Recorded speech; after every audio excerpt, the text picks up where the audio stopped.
Hello, வணக்கம். இது முத்து. ஆம், போன வீடியோவை பார்த்து எழில் மொழியை பற்றி உங்களுக்கு கொஞ்சம் ஒரு ஐடியா கிடைச்சிருக்கும்னு நான் நம்புகிறேன். ஸோ இந்த வாரம் இந்த வீடியோவில் எழில் மொழியில் உள்ள சில வசதிகளை எல்லாம் பார்ப்போம். ஸோ முதல்ல எண்கள், அதை நம்பர் எண் அப்படிங்கிறத எப்படி எழில் பயன்படுத்தலாம் அப்படின்னு பார்க்கலாம். ஸோ போன வாரத்தோட கடைசி பாடம் நம்ம எழில் மொழியில் வணக்கம் உலகம் என்கின்ற ஒரு நிரலை அதை இயக்கி பார்த்தீங்க. ஸோ இப்போ பதிப்பி அப்படிங்கிற கட்டளையை கொடுத்துட்டு மீண்டும் வருக அப்படிங்கிற சரத்தை ஸ்ட்ரிங் அதை நம்ம டைப் பண்ணியிருக்கோங்க. ஸோ அந்த மீண்டும் வருகங்கிறதுக்கு அந்த டபுள் கோட்ஸ்ன்னு சொல்லக்கூடிய அந்த ஒரு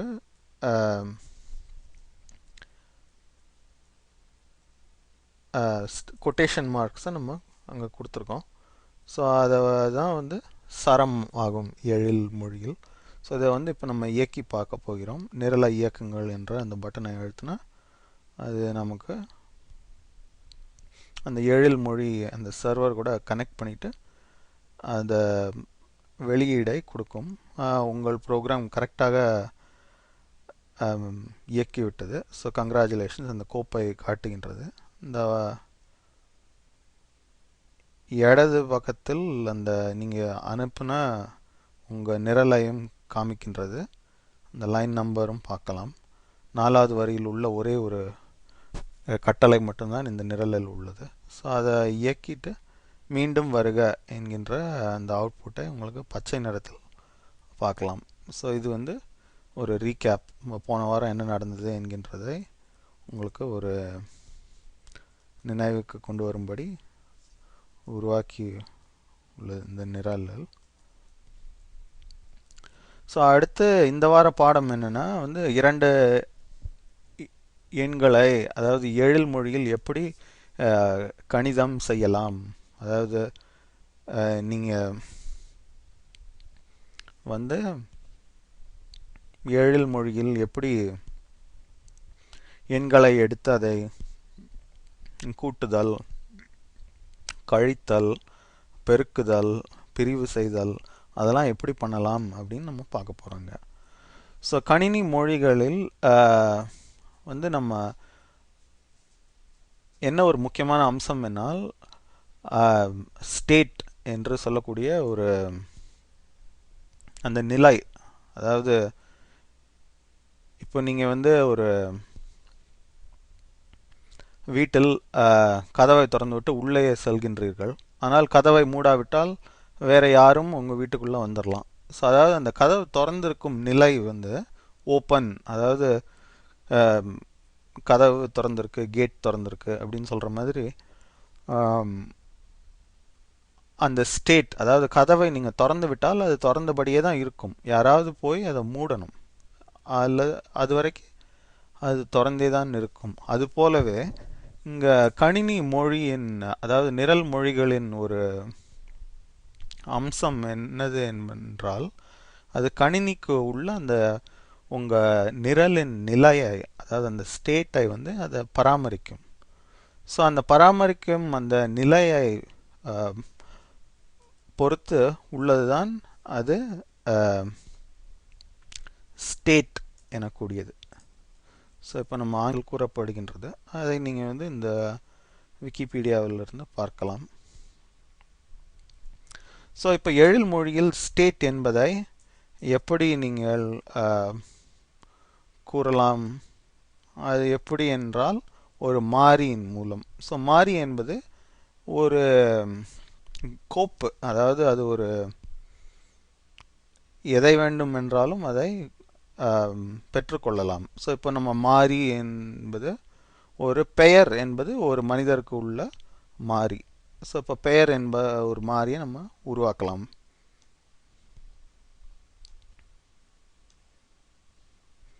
பெயர் பெயர் என்பது என்ன? இப்போ என் பெயரை நான் உங்களுக்கு மாறியாக கொடுக்கப் போகிறேன். இந்த மாறி வந்து இது சரம் வகையை சேர்ந்தது, தரவு வகை. என் பெயர் வந்து முத்தையா. ஸோ முத்தையா என்பதை ஒரு மாறியாக வைத்துக்கொள்ளலாம். ஸோ இப்போ நீங்கள் வந்து பெயரை மாறாத, அந்த பெயர் என்பது ஒரு மாறி, அது நிரலில் ஒரு நிலையை கொண்டுள்ளது. ஸோ இப்போ நீங்கள் வந்து அந்த நிலையை வந்து அந்த மொழி கணினியில் அதை பராமரித்து கொள்ளும். இப்போ வந்து நம்ம மாறியை நாம் எடுத்து இன்னொரு செயலை செய்ய முடியும் கணினியில். அது என்ன? பதிப்பி என் பெயர்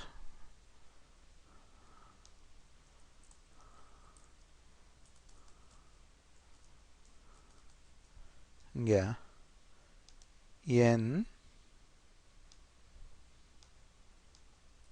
பெயர் ஒரு இடம் விட்டுக்கணும். என் பெயர் பெயர். இப்போ இதுதான் வந்து இப்போ கணினி மொழியில் உள்ள ஒரு அற்புதமான ஒரு விஷயம். அதாவது நீங்கள் பெயர் என்று இந்த இடத்தில் கொடுத்த பொழுது அது ஒரு மாறி, அதாவது அது என்ன, யாருடைய பெயர் வேணாலும் பெற்றுக்கொள்ளலாம் இல்லையா? ஸோ இப்போ முதலில் அது மேலிருந்து கீழ் வரைக்கும் அது கணினி இயக்கி வரும்பொழுது 6ஆம் வரியில் வரும்பொழுது அது பெயர் என்ற மாறியை முத்தையா என்கின்ற ஒரு சரத்துக்கு அதை வைத்துக்கொள்ளும். அடுத்து 8ஆம் வரியில் வரும்பொழுது அந்த அச்சிடு, அந்த பதிப்பு என்கின்ற கட்டளையை இயக்கும் பொழுது பெயர் என்ற மாறியின் பொருளை எடுத்து அது என் பெயர், அந்த பெயரின் மாறியின் பொருளை அதை பயன்படுத்தி வெளியிடும். ஸோ இப்பொழுது பெயரை நாம் மாற்றிக்கொள்ளலாம் இல்லையா? என் பெயர் சச்சின் அப்படின்னு வைத்துக்கொள்வோம்.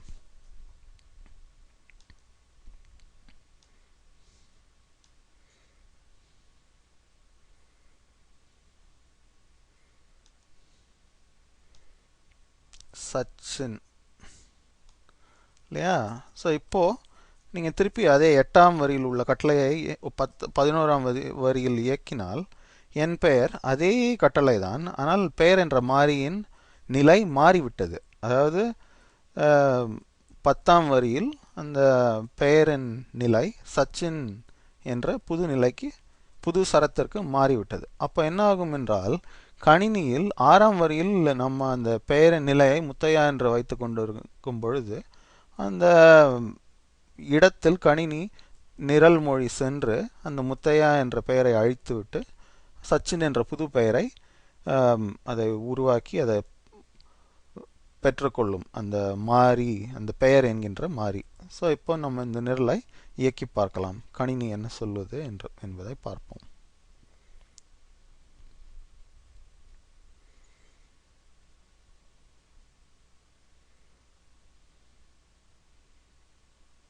நிரலில் பிழை உள்ளது என்று சொல்லிவிட்டது. ஸோ இப்போ என்ன என்பதை போய் விசாரித்து பார்ப்போம்.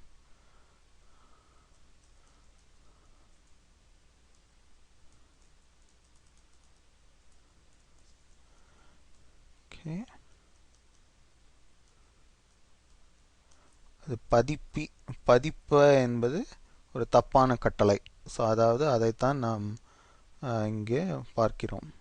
ஸோ இப்போ நீங்கள் இந்த திருத்தியில் பார்த்தீங்கன்னா, எடிட்டர் என்று சொல்லக்கூடிய இந்த திருத்தியில் சரியான கட்டளைகள் எல்லாம் வந்து ஒரு சிவப்பான அந்த ஒரு மிட்டாய் பிங்க் என்று சொல்லக்கூடிய ஒரு கலரில் வரும் உங்களுக்கு. அதாவது அதை தட்ட கொஞ்சம் கஷ்டமாக இருந்தால் நீங்கள் வந்து மேலே உள்ள அந்த பதிப்புங்கிற அந்த இதை பயன்படுத்தி கொள்ளலாம். ஸோ பதிப்பி. சரி, இப்போ நம்ம கரெக்டாக அந்த நிரலை இயக்குவோம். மறுபடியும் இயக்கி பார்த்தால் என்ன வருகின்றது?